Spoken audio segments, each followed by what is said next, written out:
Assalamualaikum warahmatullahi wabarakatuh. Halo Sobat Indah, semoga semuanya baik ya. Pagi ini saya akan berbagi cerita tentang kegiatanku.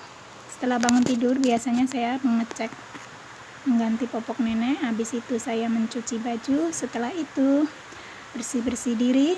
Lalu kita lanjutkan kegiatan selanjutnya, yaitu mengecek atau mengontrol kadar gula dan tensi darah. Nah, ini tensi darah nenek. Setiap pagi saya lakukan seperti ini. Kalau tensi darah ini saya lakukan biasanya minimal paling sedikit tuh sehari 5 kali, pagi, siang, jam 3, jam 7, dan sebelum tidur. Sesering mungkin dicek karena nenek ini punya penyakit darah tinggi, jadi harus sering-sering dikontrol. Nah, ini dia alat untuk mengecek kadar gula.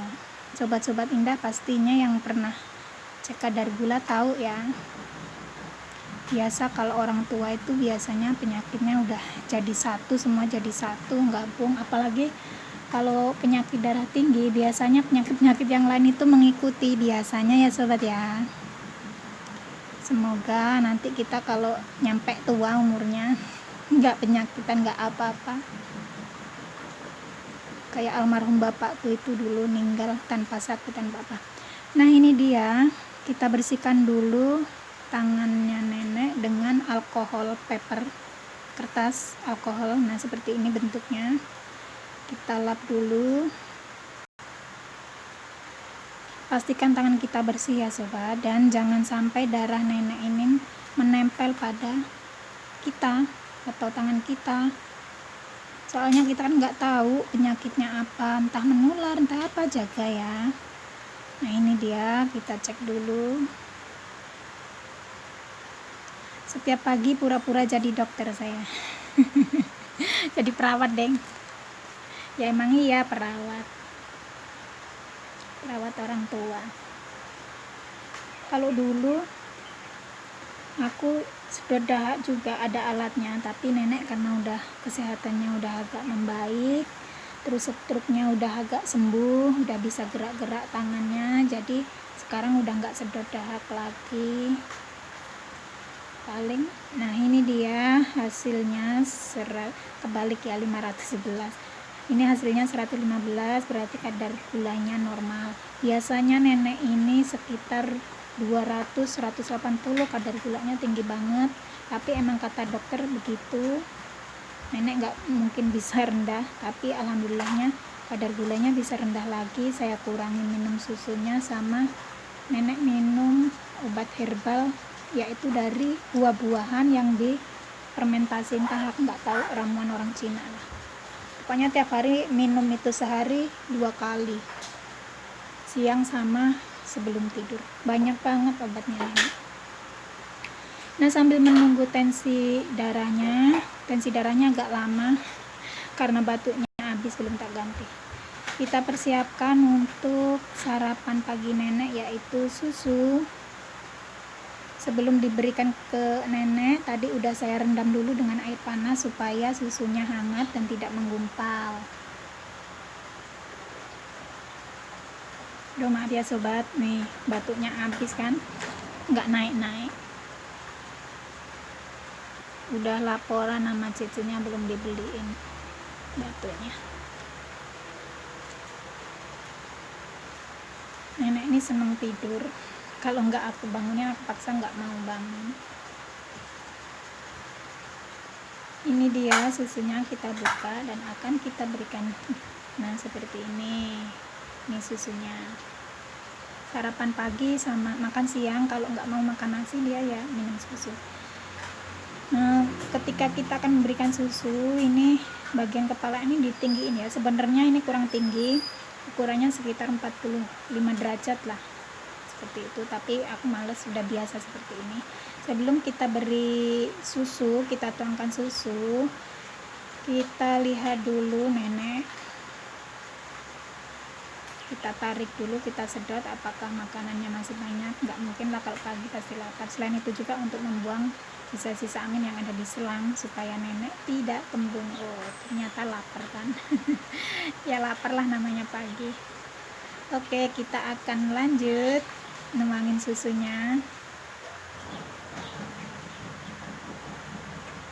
seperti ini. Sebenarnya suruh pakai sarung tangan ya, aku nggak telaten sih. Nah, kita tuangkan pelan-pelan.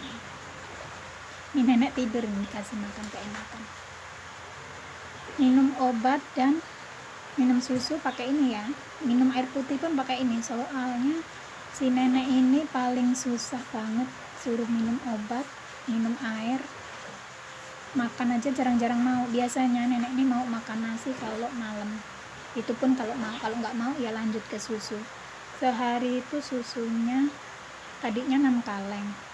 6 kaleng itu ya dibagilah. Tapi sekarang udah saya kurangin menjadi 4 kaleng atau 3 kaleng. Tergantung, kalau nenek makanannya nasi banyak, biasanya cuma 3 kaleng. Kalau neneknya makannya nasi cuma sedikit, saya kasih 4 kaleng. Selain itu juga biasanya kalau siang aku kasih minum vitamin C. Buat nenek-nenek ini kan susah makan, nggak mau makan buah juga, makanya kulitnya juga kering kayak kemarin tuh. Akhirnya dibawa ke dokter kulit dan ini masih tahap pengobatan. Nanti habis nyelang susu ini, selang 10 menit atau 15 menit baru aku kasih obat, aku selang obat. Biasanya ada ya sobat yang habis ngasih susu langsung labas ngasih obat. Tapi sepengetahuan saya, kalau obat sama susu itu nggak bisa ya dicampur, karena susu ini ada fermentasinya, jadi kalau langsung gitu nggak ada gunanya katanya minum obat. Tapi entah ya, saya nggak tahu, kurang paham juga. Tapi yang saya tahu informasinya seperti itu. Selang 10 menit atau 15 menit nanti tak kasih obat. Habis minum obat, nenek dibangunin, kita jemur sambil ngasih obat kulit. Kalau kemarin-kemarin kan paling cuman dilap-lap doang terus kasih vaselin. Sekarang enggak, udah dikasih obat dari dokter banyak kemarin itu. Nanti 1 minggu lagi kita akan kontrol lagi ke dokter kulit, kita lihat perkembangan nenek.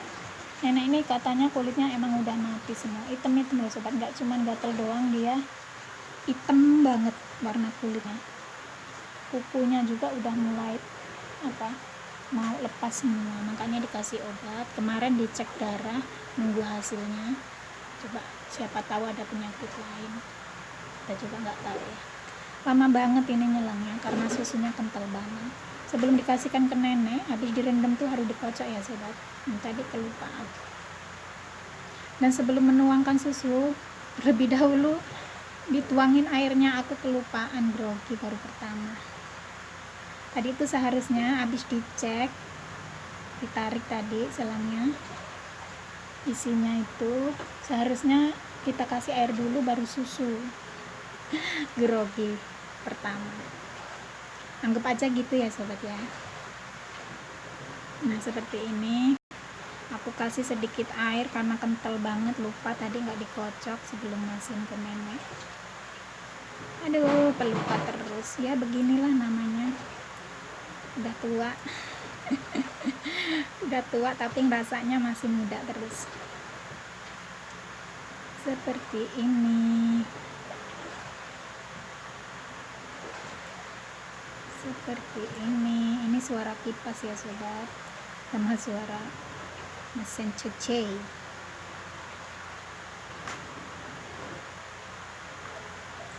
Nanti sehabis ini aku beberes, jemurin pakaian, ngasih obat, bawa nenek keluar, aku lap, aku dandanin. Biasanya kalau nggak males tuh aku ajak jalan-jalan, lihat ke depan, lihat dulu.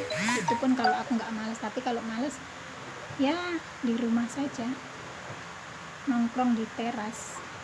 Nah udah selesai sobat, seperti inilah kegiatan saya sehari-hari setiap pagi. Jadi saya mohon maaf juga buat sobat jika saya telat membalasnya di kolom komentar. Kemarin tuh ada yang komen pertama aku balasnya terakhir, saya mohon maaf, bukan sengaja atau apa. Aku biasanya kalau balesin komentar tuh saya urutin dari atas, nggak peduli mana yang dulu mana yang bukan. Dan saya akhiri dulu. Wassalamualaikum warahmatullahi wabarakatuh. Bye bye.